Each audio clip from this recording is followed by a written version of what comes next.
Hello, hello, my fellow geeks. This is the Indian AvGeek, episode number 74, and my name is Vishal Mehra.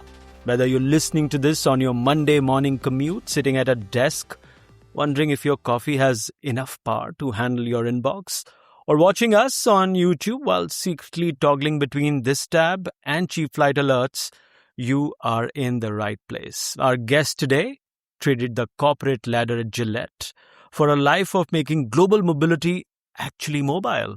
He's the founder and CEO of Passtination, a man who basically looks at international borders not as walls, but as legacy software that desperately needs a patch update. We are diving into the mind of the modern digital nomad today. We will be asking why airlines are still treating long-term global citizens like two-week tourists, and what a truly borderless, frictionless future of travel actually looks like. Safir, welcome to the Indian AvGeek. So good to have you. Thanks a lot, Vishal. Really, really excited to be here. I've been a big fan, a big listener, so now I get to be on this side. Awesome. That's great to know, and I'm really looking forward to learning from you and listening to your story. And I want to start from the very top. You know, my research about you. You've been at so many interesting places. You started with Kudu Mobile. You moved to Johnson and Johnson, then One Shot Protein, then P&G Gillette, then Ford X, and then of course to the travel and aviation industry. I want to know what prompted these changes, what finally got you into aviation and travel, what led to Global Nomad Pass, and now, of course, Passtination.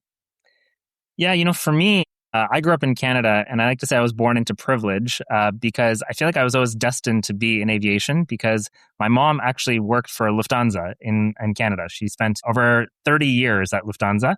And so, I say I was born into privilege because as a family, we had travel benefits, which was always fantastic. But it also gave me some fantastic perspective. I mean, we would travel all around the world from a very young age. And so I was exposed to travel, to culture. To this day, I've traveled to over 85 countries. I speak 5 languages, very cross-cultural.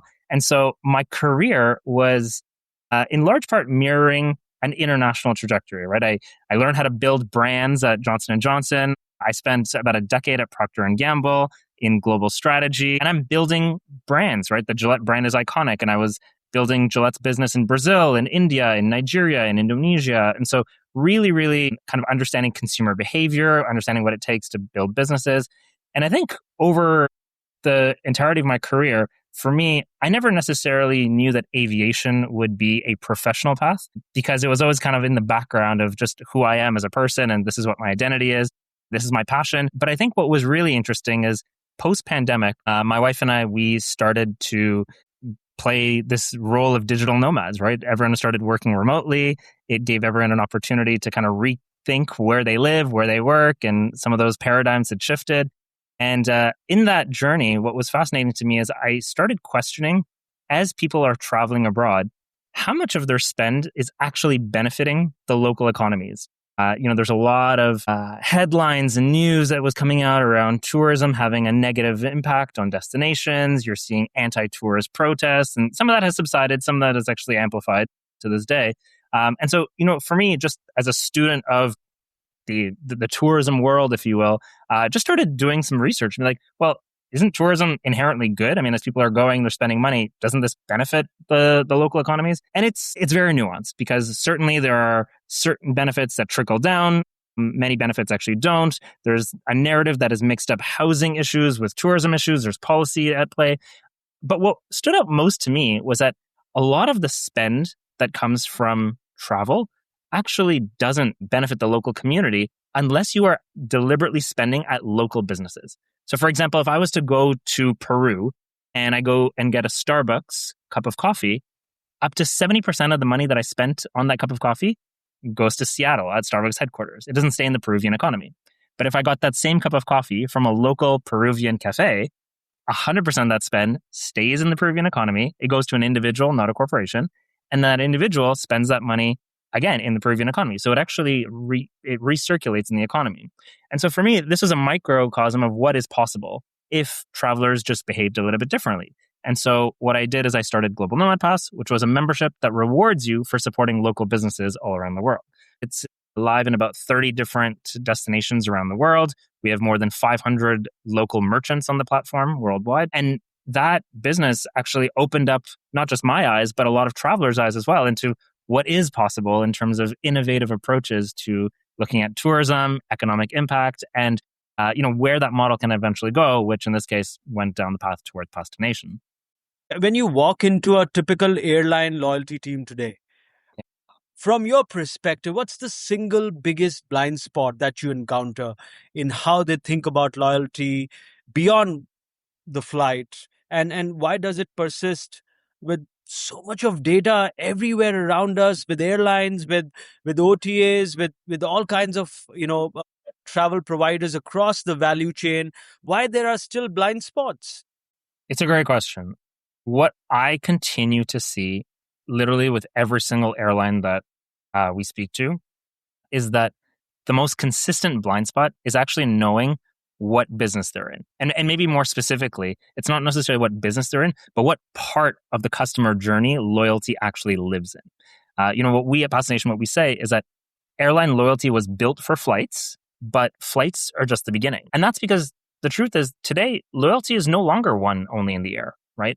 Customers don't buy flights. Customers buy trips. And within the purchase of a trip, a flight is one portion of it. But there are many other portions, right? There's the on-the-ground experience, which is completely separate from the in-air experience, right? And so when we think back to all the trips that have shaped our memories of travel, it's not just about the flights that we're thinking about. We're thinking about where we stayed and what we did on the ground and where we ate and what we saw and what we interacted with. And that collectively shapes traveler experience.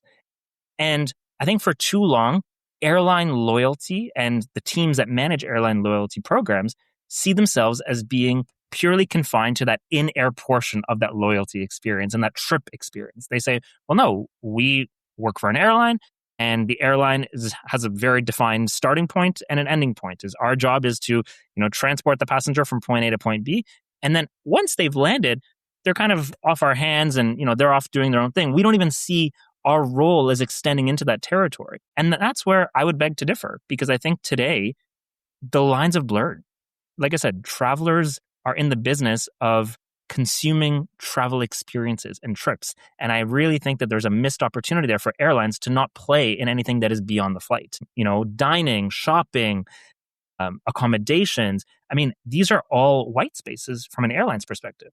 Let me ask you, when was the last time you took a trip and you were thinking about your airline on the ground? Most of the time, that doesn't happen, right? Most of the time, you're thinking about you do, I do too. But for the average traveler, they don't. And it's very telling because the airline has the data, right? You talked about the data. The airline has a lot of data, but the data lets them understand the individual as a passenger and not as a person. And we draw a very, very clear distinction between the two. There isn't enough data out there today to tell you what the person does after they've landed. Who is this person? What are they interested in? Where are they going after the flight? You just know that I'm Safir and I sat in seat 14. But beyond that, you don't actually know me as an individual. And as loyalty becomes much more of an emotional aspect, not purely a transactional aspect, there's a need for a different type of data and therefore a different level of thinking and more holistic thinking about what airline loyalty really means. Do you think the passenger data points with an airline would slightly differ if not just actually low-cost airlines, even full-service airlines now retail holidays? There is BA holidays and there is EasyJet holidays and there is WestJet holidays, and all sorts of airlines are getting into this end-to-end, right from booking a flight to even renting you a car to hotel and maybe some experiences. I can tell you in India, IndiGo, as our biggest airline, certainly does that on its app. It gives you airport transfers, it gives you experiences at the destination you're going to or you'd like to go to. It'll give you sightseeing options, hotels, everything in that one app. From that perspective, an airline should get a much more comprehensive view, right? They should. And you're right. There are certainly airlines who are at maybe the far end of the spectrum who are thinking about it differently. But I can tell you that this level of thinking is not as widespread in the industry as I think it should be. And B, it's still relatively new, right? Even for those avant-garde airlines, the approach on how they're delivering on that type of thinking, I think is still very, very rudimentary, and there's a lot more room for improvement. And for us, when we speak to airlines, we speak to airlines at all points of the spectrum, right? So those who are purely in we are in the business of flying and nothing more, nothing less, and this is what we do. And the conversations are very rich because we open their eyes to opportunities to influence the next booking. And that's ultimately what a loyalty program's role is. And they say, wow, if there's additional touch points that we can use to influence the next booking, please, Safir, help us understand what it is that we can be doing better. And then we have a great conversation. But I have an equally great conversation with airlines who are already doing a lot of what you said, is that they're already bundling in, the car rental and the accommodations and kind of this all-in-one stop. And I say, you've taken a few steps there, which are positive, but what does the member journey look like? What does your data look like? What does the behavioral level of data look like? Are you managing this entire experience holistically, or is it just like a mishmash of bundle, and that's your strategy, is just the bundling, but not necessarily the integration or the coordination of this into a holistic experience? And what does that mean? So, we think there's a lot of room for evolution and a lot of room for growth, but ultimately that is still the biggest blind spot, is that what business are you ultimately in, and where within the travel experience does airline loyalty truly fit? And the truth is that those tentacles are expanding on both sides to be much more encompassing. Sure. So let's say when you go to airlines and you show them various data points, right? Where do you see airlines, looking the other way or resisting in opening up and really accepting your data points and your way of thinking? And if you had to quantify it in terms of revenue, in terms of retention, in terms of lifetime value, how big do you think the opportunity is on the table that airlines are just leaving on the table? Well, look, the uncomfortable truth is that the majority of an airline loyalty program's enrolled members, dare I say it, they're functionally dormant. And that means that they've earned miles that they'll likely never redeem. A lot of them don't particularly feel an emotional connection to the brand. And ultimately, I would venture a guess that many of them are one better offer away from switching. And I say this not necessarily to be contrarian, but the simple fact is that the average traveler is enrolled in up to 12 different airline loyalty programs, right? And so are they truly behaviorally loyal to 12 different airline loyalty programs? No, they are enrolled in them. So on paper, they are part of the loyalty program, but their behavior may suggest otherwise. And I think what we're starting to see, and again, whether this is widely accepted as a reality of the industry or as an uncomfortable truth that maybe some want to acknowledge and others don't, is that member count is a vanity metric. It is an important metric, but I think it is receiving undue weight in judging the success of a particular airline loyalty program. I say it's a vanity metric because whether you have 10 million members or 100 million members, how many of them are doing what you ultimately want the loyalty program to do, which is to drive repeat purchase, drive engagement? Is that necessarily correlated with membership size? Maybe, maybe not. I think there's a lot that still needs to be investigated there. But having an engaged member base is more important, in my opinion, than having a large member base, right? And so I say that this membership number, it is quoted by a lot of people who work for airline loyalty programs as a metric that they're proud of, and it is certainly an achievement, but it almost measures the wrong thing, right? It members how attractive your value proposition is, but not necessarily how powerful that value proposition is at a behavioral level to drive repeat purchase again and again and again. We need to acknowledge this. And I think, to your other point around what is the opportunity here? Well, I would say if you look at the base of members that you have, that let's call them dormant, and even if you could activate 15 to 20% of your dormant base with a genuine in-destination benefit, which we can talk about how Passtination helps deliver that. It's merchant funded, so it actually doesn't really cost the airline as much as they might think in terms of a redemption basis here.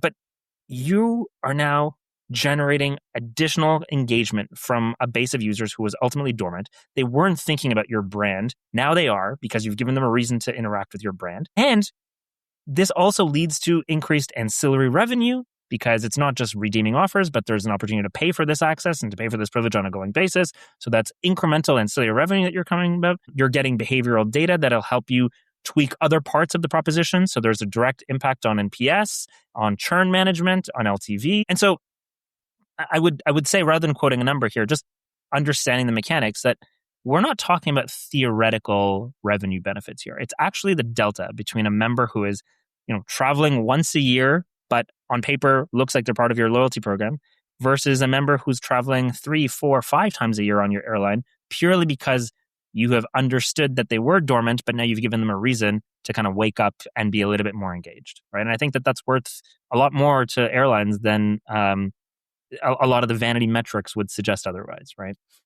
Right. I was reading you have a 3-step member journey, right? Claim, unlock, and redeem. So walk me through the internal deliberations that you probably had designing that member journey. And were there any things that you deliberately left, out, even though it might have been tempting in terms of getting more data points? Talk to me about that. The design philosophy in terms of the member experience with our wallet passes and how they receive them, how they use them, how they activate them, it's all rooted in radical simplicity. And this has been a motto that I've used across my career in the various roles that I've had, which is that friction is the enemy of adoption, right? You really have to make sure that we can get them to adopt the solution as quickly as possible and see value from it as quickly as possible. And then you can layer things on in the rest of the experience at later stages. But initially, it's really about what is the simplest path. And one of the things that we deliberately left out is asking customers to download an app. It is a common ask, right? We're asked a lot of times, this is great, just download this app. Or every event we go to, we've got to download a new app. Or apps downloads are commonly asked. But there is friction there. Not everyone wants to download the app. Not everyone wants to go into the app store and go through and find it, etc. So for us, we made a very clear choice on the form factor of what this product was, which was a mobile wallet pass. And again, rooted in aviation, wallet passes are largely used in aviation for mobile boarding passes. I mean, customers have been interacting with their wallets probably for the last decade through digital boarding passes. So it made logical sense. And this was true in global Nomad Passes context, where to this day, we've never launched a global Nomad Pass app. It's always been a wallet pass. And, especially now when we are having conversations around Passtination, where we're actually talking directly to airlines, well, it's a good thing that our form factor is a wallet pass and not an app, because airlines already have their apps and they don't want to ask their customers to download yet another app, right? It's hard enough for them to get their existing loyalty members to download their own airline app, let alone something else. And so the wallet pass form factor is a really strategic pillar of our proposition. It's easy for us to create the wallet pass and to allow the airline to simply distribute it through their email CRM, through their website, through their login portals, even through the app, because it's a URL at the end of the day. So they can link that URL to a button in an email form, for example, and it's really straightforward. There's also no technical integration that we require from the airline, so it makes our ability to work with airlines much better. And it's easier for the customer, because the customer just simply clicks on the button and it's going to show them add to Google Wallet or add to Apple Wallet. Again, they're familiar with that, so that's exactly what they do. And then even at the merchant level, if you're standing in line at a cafe waiting to place your order, and you know that because you're a member of a certain airline's loyalty program who has a partnership with that merchant, if you show your pass, you save 20% off, which cashier is going to wait around while you scroll through 5 different desktop screens of your phone trying to find the app and log in and do Face ID? I mean, they're going to say, hey, next, okay, we don't have time for this. But everyone knows how to quickly pull up their Apple Wallet Pass or Google Wallet Pass, show it. It's much easier to retrieve. You know where it sits on your phone at all times. Again, so that was probably the biggest form factor design decision we made. And it also really has been well received by airlines and by customers in terms of how this whole proposition has ultimately converged around that one very simple touch point. Sure. And, as far as your B2B product is concerned, you have a flat fee, you have destination-based pricing, right? I wanted to understand why you moved away from performance-based economics, whether that's per redemption or revenue share, from your perspective and the airline's perspective, Safir. What I would say on this is it really resulted from the conversations we had directly with our airline customers and our prospective airline customers. When we talked to them, what we found is that performance-based pricing is one of those things that sounds fair on the surface, but it actually misaligns incentives in ways that quietly kill the relationship. So I'll give you an example. If we charge the airlines for every redemption that their loyalty members made at merchants around the world, what ends up happening is that the airline eventually wants to start controlling its costs. And so they then optimize for redemption volume, which means they don't want too much redemption volume because that starts costing them. So they start to make certain decisions that would actually limit the attractiveness of a merchant's offer. And therefore, they don't want to promote the program as much to their passengers because the more they promote it to passengers, the more passengers are going to start redeeming and the more the airline has to pay. So that is a perverse incentive. And that is not true partnership, you see?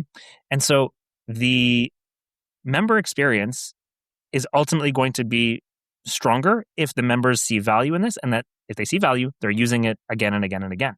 And that should mean every time they use it, they're thinking of the airline. That is a direct benefit to the airline. But if we ask the airline to pay for every single time that their customers and their loyalty members are thinking about it, again, like the incentives are just misstructured, right? So instead, we went the route of a flat fee model. So we charge an annual fee to the airline based on the number of destinations they want to activate in this merchant network.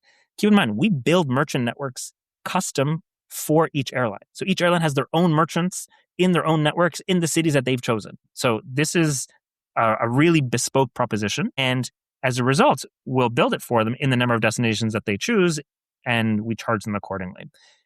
It also allows the airlines to plan better. They have visibility into how much this is going to cost. We recognize that we are a relatively new solution in the industry. And so if we're working with an airline, they don't want to be surprised. They don't want to have anxiety around this variable cost that could balloon by, a 6 month or a 12-month period because they don't necessarily know how to curtail it. And so we say, look, you have confidence that you can plan your investment accordingly. It's going to cost you this much for the whole year, and it's an annual fee, and this is what you get for it. And the airlines are happy with that level of visibility because it makes planning much, much, much more comfortable for them. And it allows us to ultimately optimize the member experience while delivering simplicity to the airline. Right. So when an airline CFO looks at your line item, what makes the case that this is a genuine ancillary and loyalty engine, Safir, and not just a nice to have marketing spend? Longer term, do you see Passtination style in-destination products being embedded directly into the booking flow so the traveler is primed for the ground experience before they even check in? Yes. So let me take your first part around the CFO piece, right? So I think there's 3 components to what the CFO case ultimately looks like. First of all, these are merchant-funded offers. So the merchants benefit from bringing in foot traffic and from being listed on this curated list of partners that the airline is actively promoting to its loyalty members. So the merchants are willing to offer very, very attractive discounts. We're talking 20, 30, 40% off your bill if you show your pass at the point of purchase, right? So that is entirely funded by the merchants, which relieves some of the cost pressure from the airline, right? Like I said, the airline pays us for the number of destinations, but they're not paying for the actual offers. That's all merchant funded. So that's a relatively new model. And I think it allows for scalability, and it allows for ultimately airlines to give real value to their customers without having to pay for it, right? So that's definitely the first component. The second is this solution is kind of at the intersection of loyalty and ancillary revenue, because the model is that we create wallet passes for the airline distributes these wallet passes to their loyalty members for free. We build the merchant network, so you can have a portal and it shows you in all of these cities, these are the merchants you can go to, these are the offers up ahead. All you do is you show your pass beforehand. But what we usually see, and we recommend with our airline customers, is offer the pass as a free trial. So you can imagine a world where, let's say, bronze tier members get a 6-month free trial. Maybe if you're a silver tier member, you get a 9-month free trial. And if you're a gold tier member, you get a year free trial, right? Now, if you've used this pass for a year, or let's say even 6 months, right? Everywhere you go, you're using this pass and you're saving real money. At the end of your 6-month trial, you've been conditioned to go to certain merchants and expect discounts. And so now you have an offer that is presented to you as a customer saying, hey, Hope you've enjoyed using your free trial for the last 6 months. If you'd like to keep your pass for a full year, you can either redeem points to, hang on to your pass for a whole year. And a lot of customers, if they're using miles or points as a redemption, a lot of times it doesnn feel like real money. So it's like, yeah, I got it for free, because it doesn't, they don't conceptualize it the same way. And it's great for the airlines, because the airlines can incentivize their members to use miles and redeem miles, particularly lower balance miles, on benefits like this, as opposed to actually using those on seats, which are more lucrative if you pay cash for the seats than if you pay miles. We all know that outstanding miles are a liability on an airline's balance sheet. So having active nudges and active reasons to actually use miles is very, very important for airlines. So this is a great way to do that. But also, if not miles, you can pay cash. And so we give some recommended price points to the different airlines of how much they should charge for this. And what's interesting is that, let's say if I said, okay, Vishal, after 6 months, if you wanted to keep your pass, pay me $75 and you can keep your pass for a whole year. Now, the CFO is really happy about this, because at $75, that is 100% margin for the airline. The merchant network has already been built. Whether you're using that merchant network on a free trial or on a paid basis actually has no impact on the cost of setting up that network. The airline paid us upfront to build that network for them. So to recoup their investment and get real ROI on it, they can see a lot of free to paid upgrades. And every single upgrade carries 100% margin, because there's no incremental cost to the airline for the customer to use a free pass or a paid pass. So what ultimately ends up happening is that when you actually model this out, it takes a small single digit, low single digit percentage of the whole loyalty member base to just upgrade from free to paid, in order for the airline to actually see real double-digit ROI on their investment here. And then I think the third part, at the end of the day, this is a loyalty proposition. You're strengthening customer retention, you're strengthening customer engagement. All that has an impact on NPS. It reduces churn, it increases LTV. And so you can quantify that very, very tangibly, especially after you've had, let's say, a full year's worth of data. It's like, which specific loyalty members were using their pass often enough to then have a meaningful correlation in the incremental number of bookings that they made.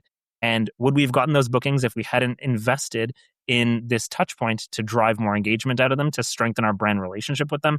Maybe, maybe not. But you can actually quantify what this looks like. So that's where I feel very comfortable, is that we've designed a proposition that is very measurable, and we should be judged as, either providing value or not providing value based on what you can actually deduce from the quantifiable results behind.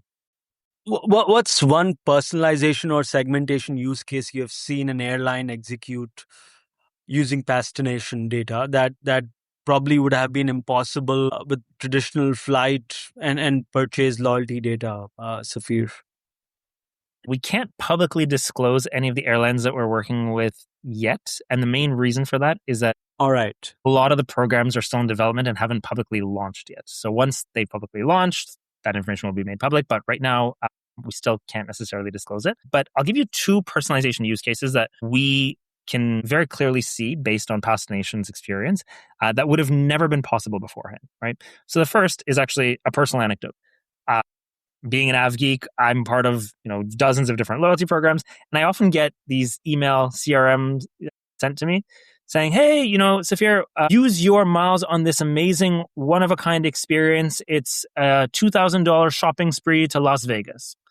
And I'm sitting there saying, what data do you have to give you the conclusion that I have any interest in a shopping spree in Las Vegas? Like, what is that based off of, right? Or it could be something like, here's an amazing golf package. How do you know I golf? How do you know I care about golf? Even things like, why don't you look at this Hertz rental car solution and redeem your miles for a Hertz rental car?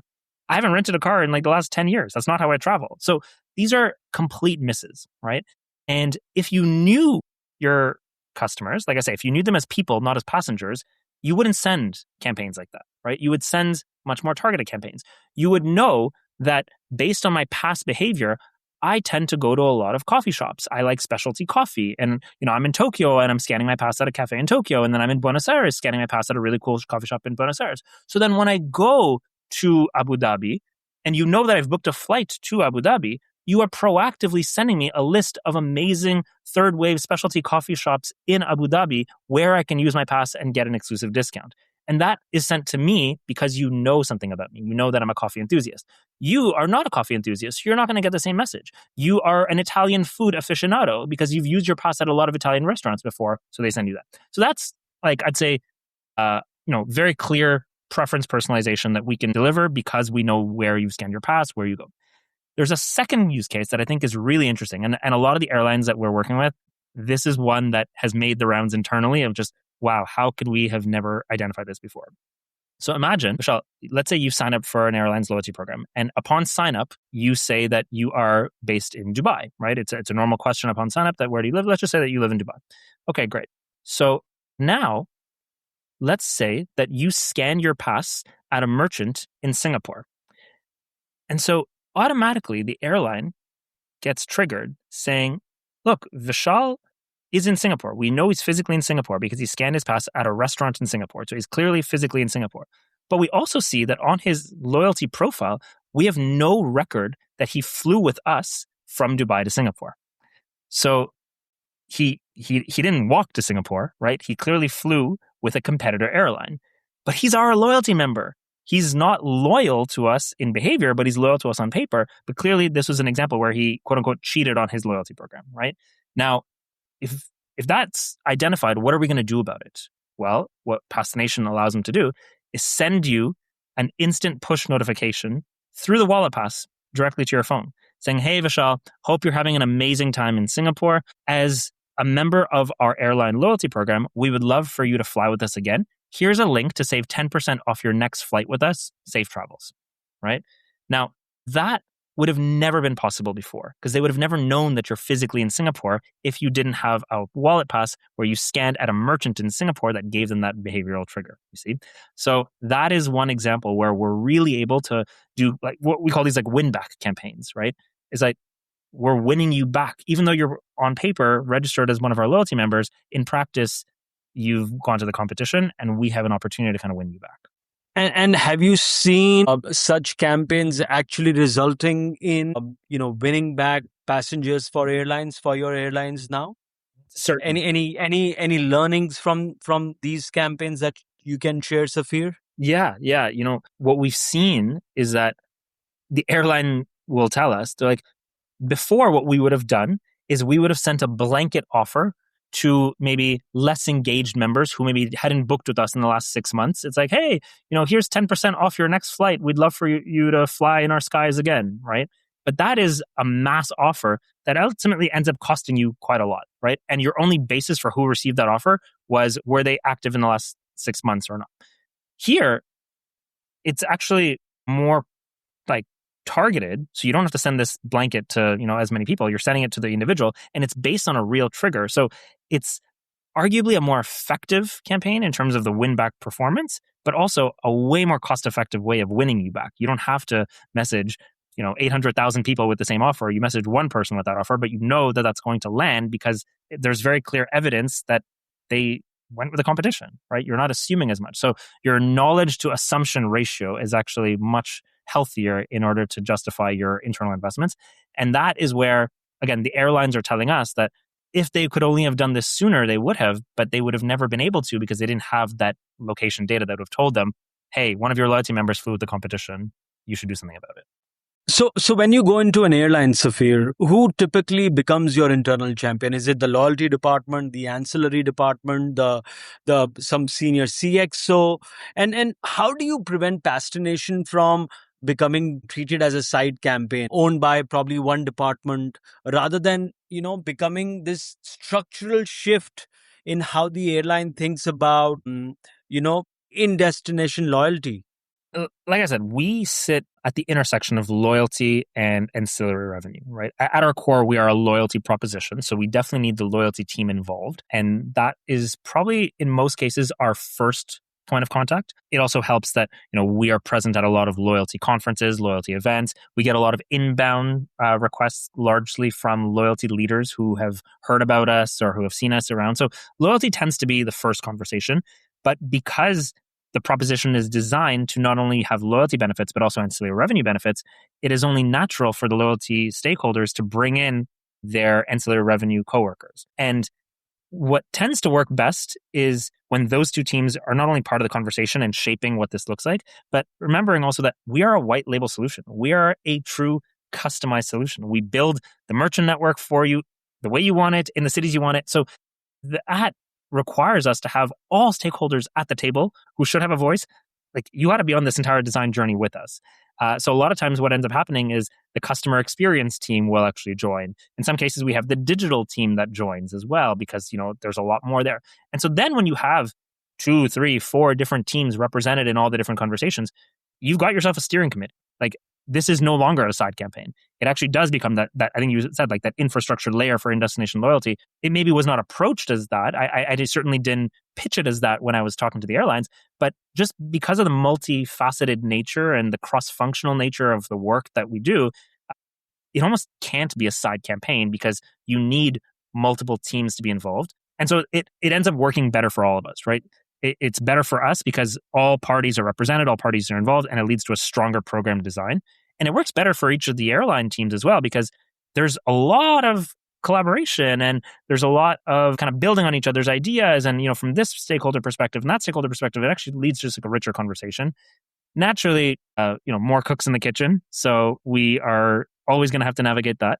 But I think it's certainly worth it because it leads to just a better outcome and better customer experience and a better program in market. Safir, if you were designing a Passtination pilot for an Indian airline, right? What kind of city pairs or routes you'd like to start with? What would you measure in those first 180 or 200 days to prove that this model is working? What would you be looking at? Well, first, I'm fascinated by the Indian aviation market. I think it is so dynamic. There's so many really interesting factors to consider.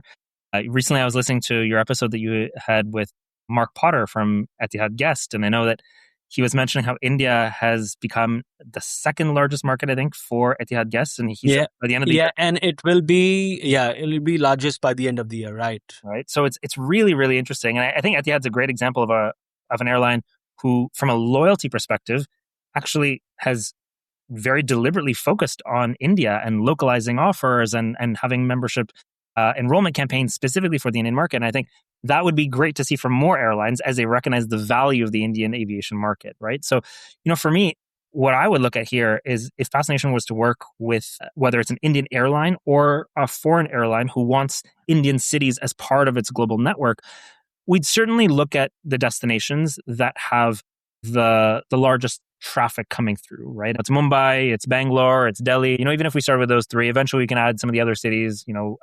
Ahmedabad would be up there as well, Hyderabad. But if we started there, our solution can work anywhere, right? It really doesn't make a difference in terms of the size of the city or that, but just purely passenger volume, I think, would make a big difference there. And so we would build merchant networks in these Indian cities. In the first, let's say 90 to 180 days, to your question, I think you're measuring three things. You're measuring the activation rate. So what percentage of your loyalty members actually claimed a pass? Just because you sent them an email doesn't mean that they opened it or they did anything about it, right? So what is the claim rate and how many passes have been installed in their mobile wallets? When was their first redemption? So did they actually use it or is it just like sitting in their Apple Wallet but they forgot to use it, right?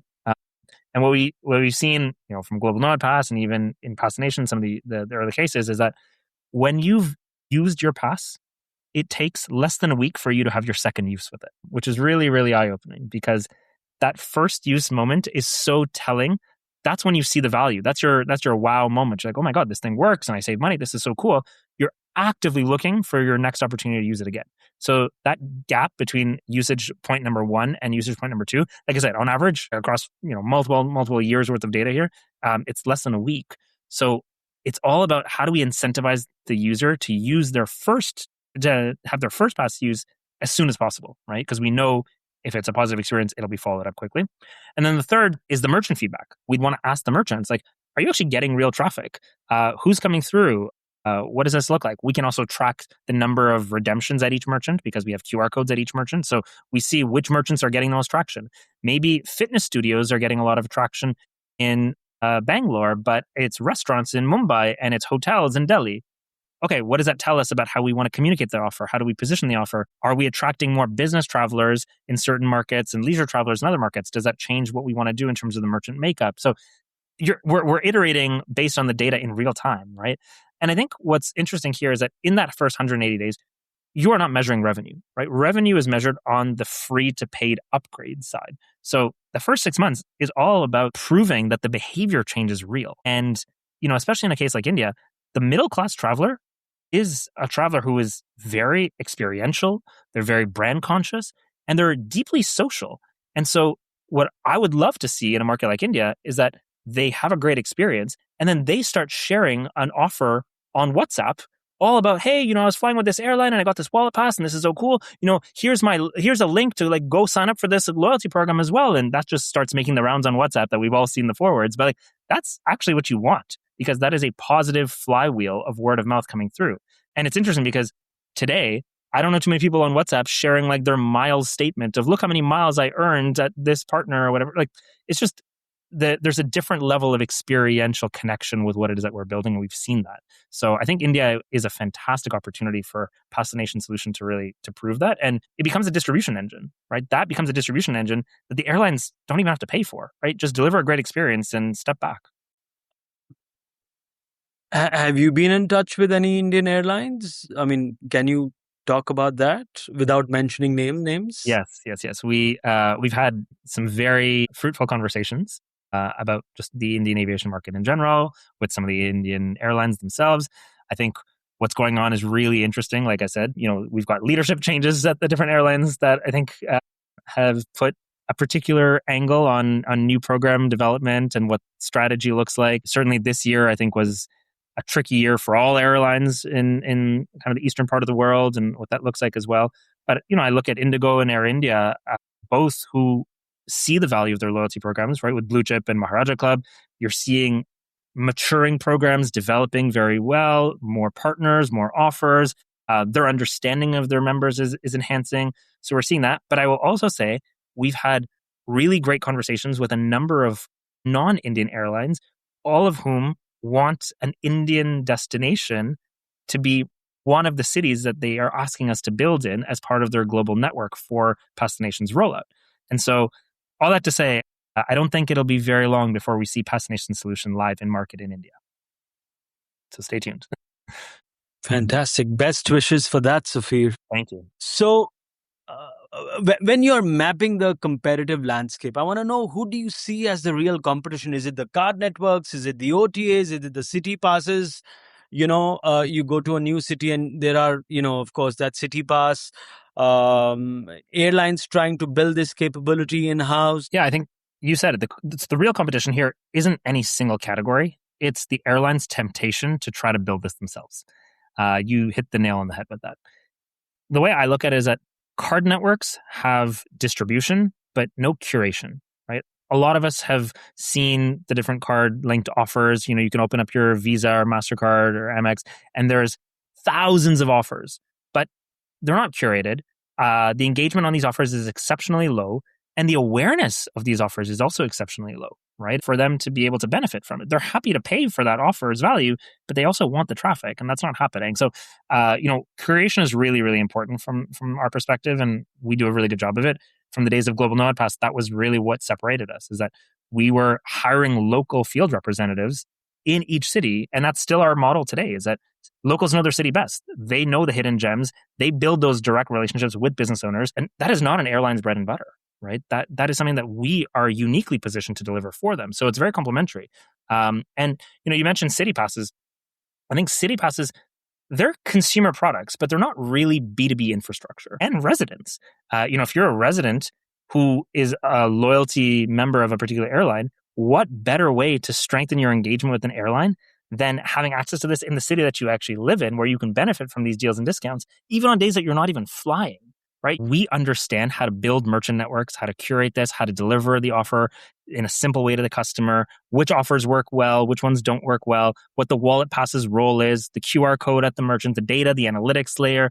I mean, all of that packaged together is ultimately what gave us confidence to white label that entire solution specifically for airline loyalty.